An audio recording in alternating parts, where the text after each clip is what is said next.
My name is Hillary Braden. I'm a teacher at the North Phillips School of Innovation in North Carolina. I'm a student at the North Phillips of Innovation, and my name is Bria.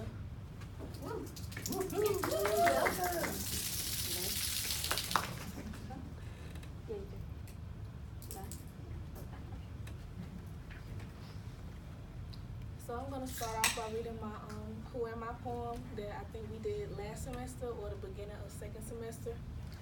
So, you think that I'm mean and hateful, you think that I'm selfish, but if you know me, you know that my heart is pure.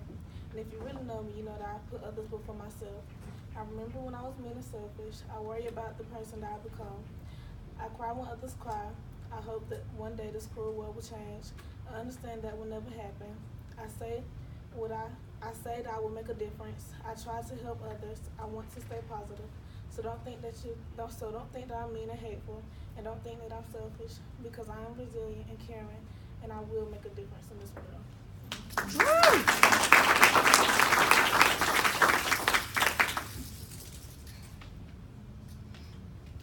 You think that I'm stupid. You think that I'm a gangster. But if you really knew me, you'd know I'm really nice. I remember when I had dreads, people thought that I was mean. I worry that my big brother's rep will affect my high school life.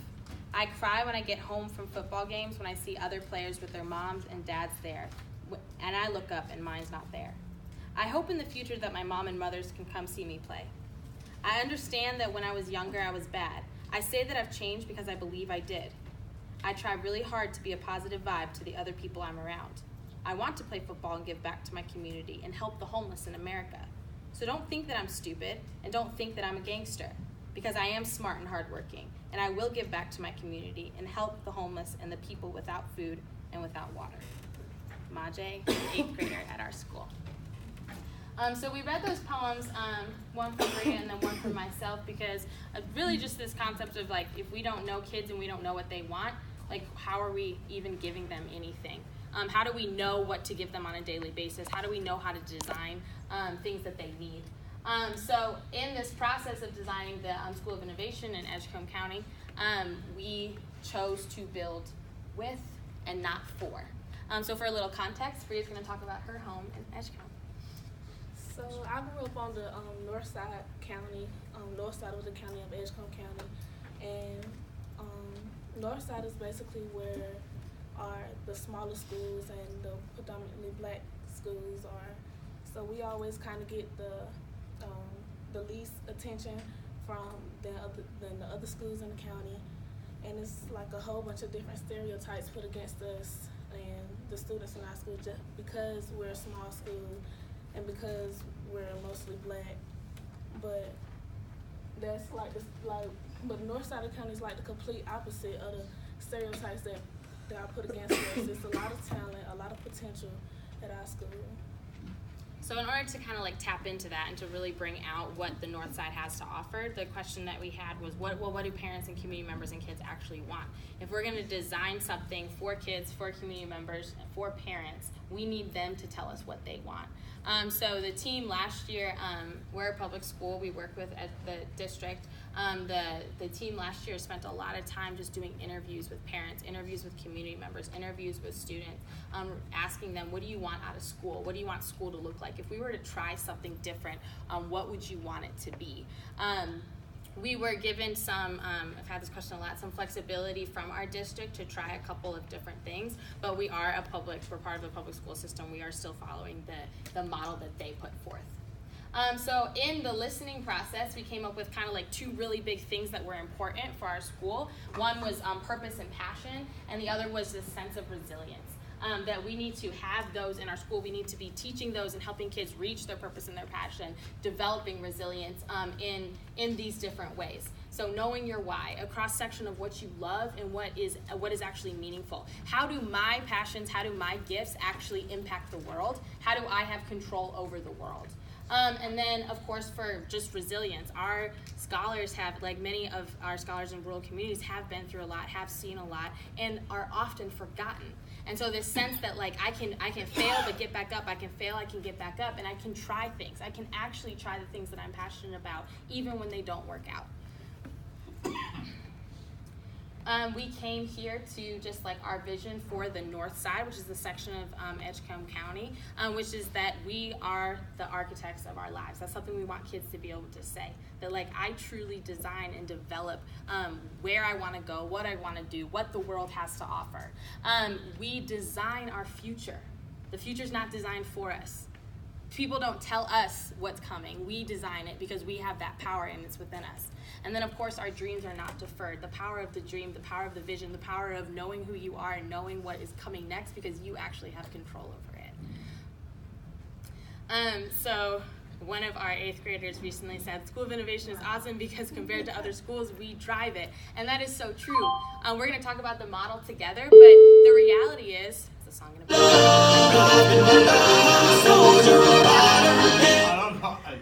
You know what's funny is when that happened last time, I was like, I hope that happens to us. So here we are. It happened. So we drive it. The kids say we drive it. We're not like, even in this plan of like designing, we've stopped and asked them along the way, like, what do you want? Is this working? Let's keep going. Like, you design your education. So it was really powerful actually recently for this young scholar, MJ, to say this. Based off of that resilience factor, questions that we want kids to be able to answer every single day, and we'll talk about what that actually means, is am I safe, am I loved, and am I actually ready to learn each day? We feel like kids should be able to respond to that and say like, yes, I feel good in this space. I feel loved by the people around me. Not just the adults, the kids in this space. All together, we love each other. And then in addition to that, yeah, I'm ready to learn because of these things. That comes first. So our model. What we've piloted this year, this is only our first year, are different components of the day. So we start our day with meta moments. Meta moments is the time for kids to answer that question, am I safe, am I loved, am I ready to learn? Sometimes it's meditation, sometimes it's journaling, sometimes the kids just need to go on a walk. We say like, go take 10 minutes, talk to a friend, get it all off your chest. Just getting ready for the day. A phenomenal and crazy cool thing that we do are passion projects. We want kids to be doing projects and working towards things that they are personally passionate about. And then as educators, our team then puts the content into it. So they choose, this is what I want to do, this is what I want to focus on. So Bria's done like super cool, even just in our pilot year project. So Bria, you want to talk a little bit about some of the things you've done? 2 projects that I have done.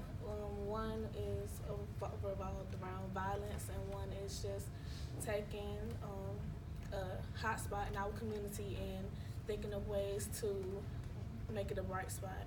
So for that project, I had involved my violence project, which had something to do with police brutality and how to cut down police brutality in North Carolina, because you can't stop it.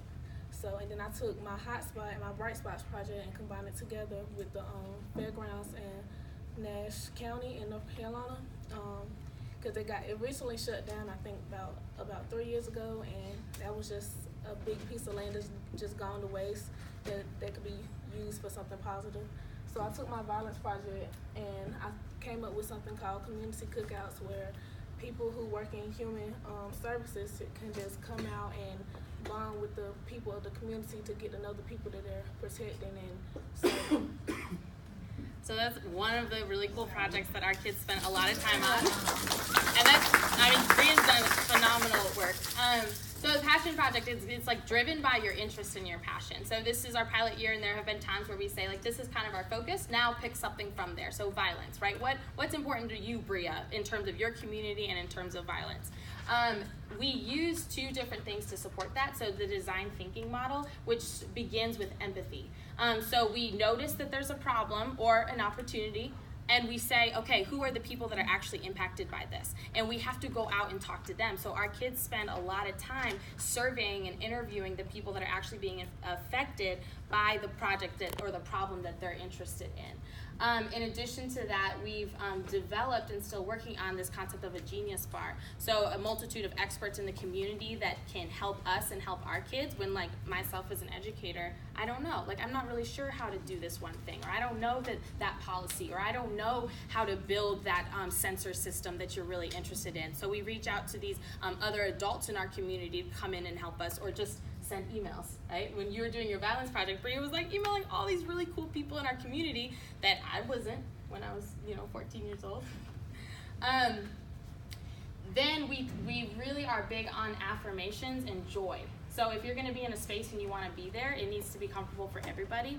So in our entire high school, we're housed in a high school. We're just 30 kids in a high school doing this program. But the high school itself participates in something that it used to be once, it's called Harambe, Let's Pull Together. And all of our high schoolers come together and just like affirm each other. And that's something that we've recently begun that's powerful for us.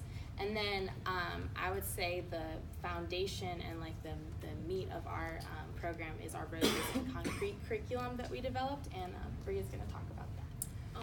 Roses in Concrete, we call it RIC, and we got the name from the Tupac Shakur poem. And basically what we do in Roses in Concrete is learning about ourselves and learning life skills and tapping into who we want to be and who we are, and just learning about how to take on life as we grow and how to face challenges that are thrown at us. And so it's just preparing us for the real world. And within that model, we have the kids separated into smaller groups where they can really get that personal time with an adult and with a small, we call them houses, but essentially becomes like your little community circle of our school where people can actually talk about these things that are coming up in the identity, the very deep identity work that we're doing.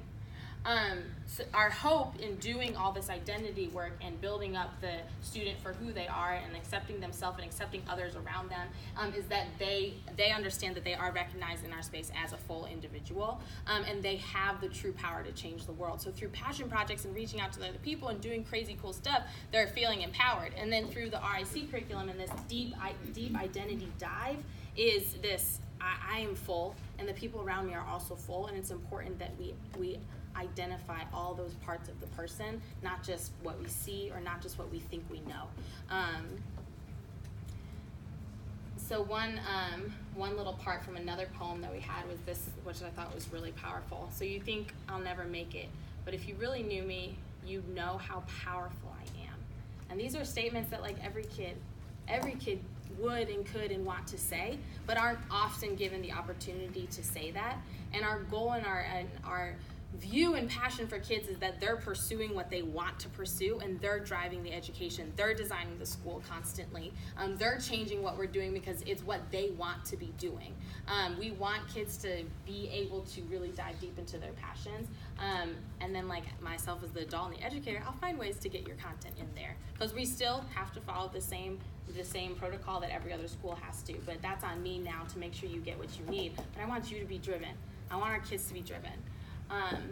So a kind of a developmental progression that we're looking at, like I said, we're in our pilot year, is at the end of each year, we want them to be able to think this way and kind of like progress into this place of advocacy. So the first year is like really focused on my identity, who I am. The second year, we jump into this community aspect. So next year, kids will be doing, actually completing projects for companies and businesses in our area, and doing things that are deeply involved in the community.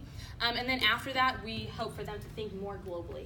So like, okay, how do I actually impact and change the world as a whole? So first me and my family, then the community, then global, and then after that, how am I as a person using my passions, using my skills, using my gifts to drastically change the world and advocate for other people like me or not like me?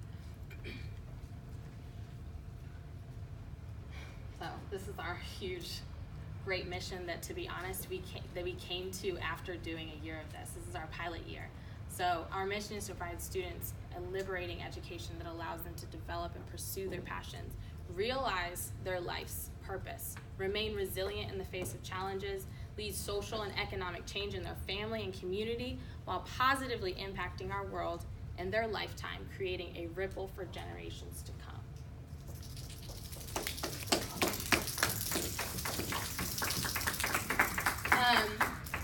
So hope for the future. Why is this important? Bria, why is this important that we're empowering the scholars of Edgecombe County? It's important because, like I said before, like we're the smallest schools of the county and we're predominantly Black.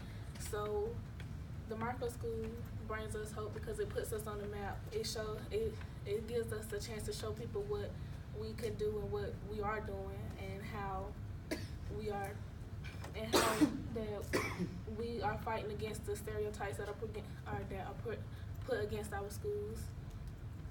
And, yeah. Thank you.